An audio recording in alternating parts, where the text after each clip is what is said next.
Back here on the Cover 3 podcast live on CBS Sports Network. Well, the Indiana Hoosiers, they have put a squash on any kind of coaching rumors. They have locked up Curt Cignetti to a new contract extension.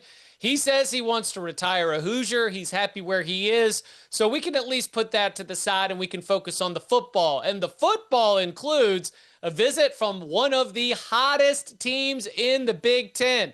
That's right. When you want to talk about some surprising records in the conference standings, I think the UCLA Bruins would be on that top 10 list of some of the more surprising conference standings in the country, because the UCLA Bruins are 3-1 in Big Ten play after yet another win. So, Tom, here's where I want to start with this. Tim Skipper takes over as interim head coach. We've got Jerry Neuheisel as the new offensive coordinator. They kind of have that thunderous start. You're wondering if they can maintain it. The Maryland visit last week was maybe a true, okay, where do you sit in the Big Ten litmus test?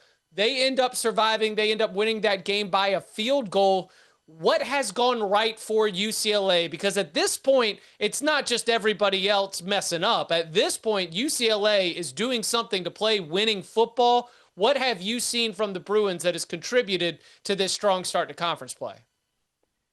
Well, I mean, I think that the biggest thing is that since the changeover, since Deshaun Foster was fired, Tino Sunseri left as offensive coordinator, and this interim staff came in with Jerry Neuheisel running the offense, they've leaned more into Nico Iamaleava's strengths as a quarterback. They've used him more in the run game, which has helped their run game overall because they really weren't able to run the ball very effectively beforehand. So that has helped, but I also think timing has helped quite a bit too, because they were playing Penn State the week after Penn State suffered, the devastating loss to Oregon in double overtime. The week after that, they got Michigan State, who is one of the worst teams in the Big Ten, not named Wisconsin this year. So they go on the road and they take care of that squad. And now last week at home against Maryland, they won, but I'm not going to say that they played well. I would say that the last week was their worst performance as an offense since the changeover. They turned the ball over 3 times.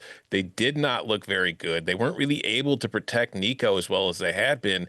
And to me, I think that's a huge question mark going into this game, because of the fact of the matter is, if the offense that showed up last week against Maryland is the same offense that shows up this week against Indiana, they're going to lose by like 100 points, because this is an Indiana team that does not take prisoners. They are not here to let you feel good about yourself in the end. If they get a chance to absolutely smother you, they will do so. And I am worried about some of the protection issues I have seen with this team now going up against Indiana, because Nico has struggled under pressure his entire career. He's had to scramble, and this is an Indiana team that I think will be able to overwhelm this UCLA offensive line with their front 7 to kind of confuse Nico before the snap and put pressure on him and force turnovers. So I don't, you mentioned before the break, has the Cinderella story come to an end?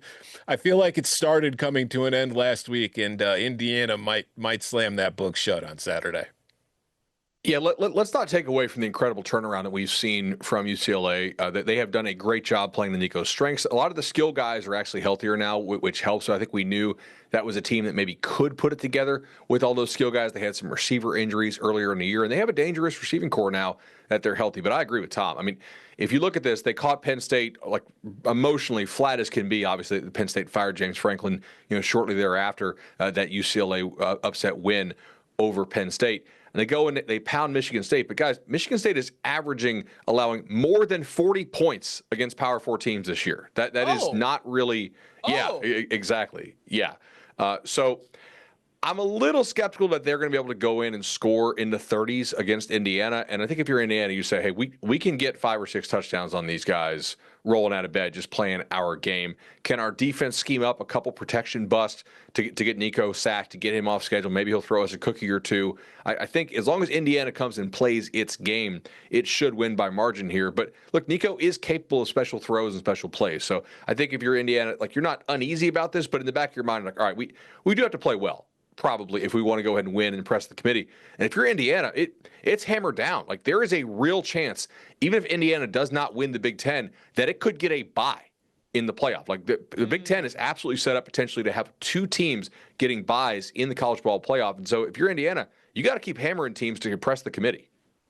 Yeah, rolling out of bed, an operative fact as this is, a body clock special. UCLA playing at 9 a.m. Pacific time in Bloomington, where they will be rip roaring and ready to go. Let's dig into the Indiana part of this, Bud, because there's a lot of different ways to say Indiana is awesome. It is their margin. It is Fernando Mendoza, his accuracy, his production. What are the things that are starting to give you that feel that this is a Hoosiers team that can really continue to push on what has been an incredible start to the season? So I think if you look at where they're better than last year they really just never beat themselves and they would make opportunistic plays.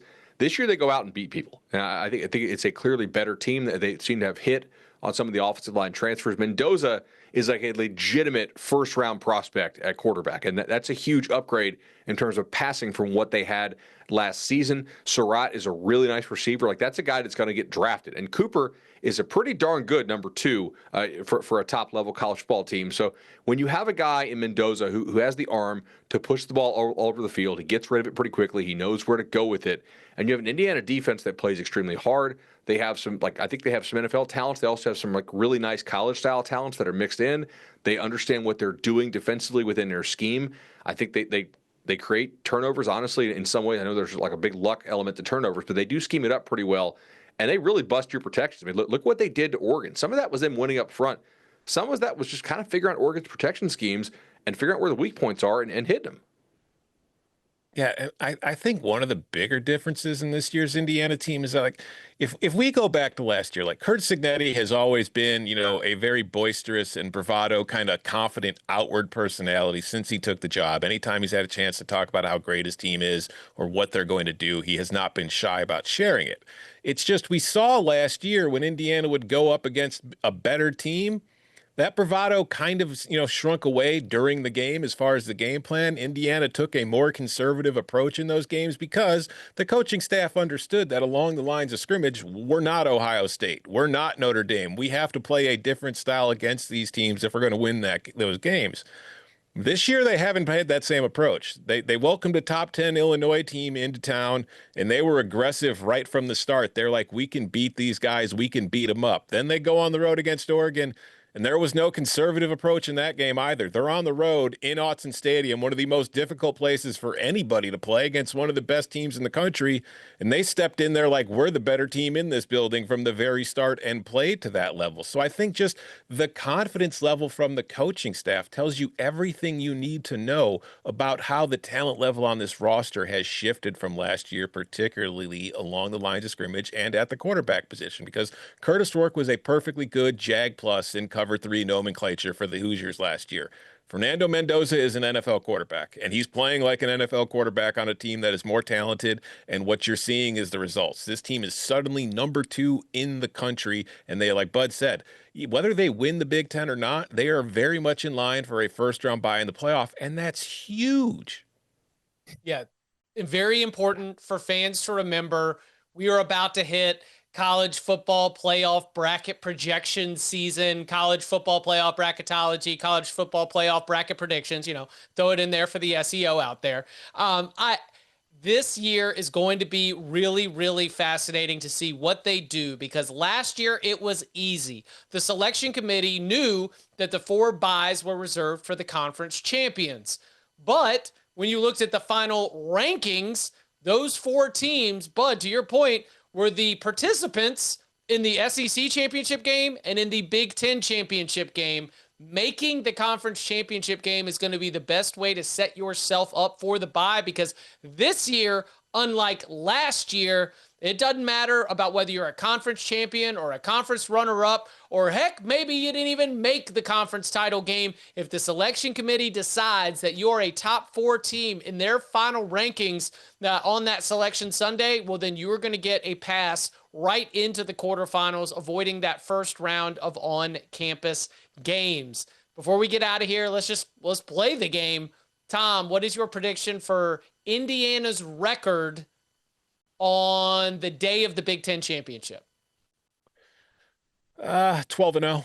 I think they're the better team every single week. Yeah, they've got some difficult spots left on that schedule, but the bigger problem is that 3 of their final 4 games are on the road. But you look at the teams that they're playing, and it's like, I'm not scared of Maryland. I'm definitely not scared of Penn State right now. And Wisconsin and Purdue are two of the worst teams in the Big Ten. So when you look at them, when they get to Indianapolis, if they're not 12-0, something went wrong along the lines. And maybe, that could be an impact for them in Indianapolis against likely Ohio State or maybe Oregon if they're there. But I mean, this is a really good team. And if they play to their level every single week, they're not going to lose.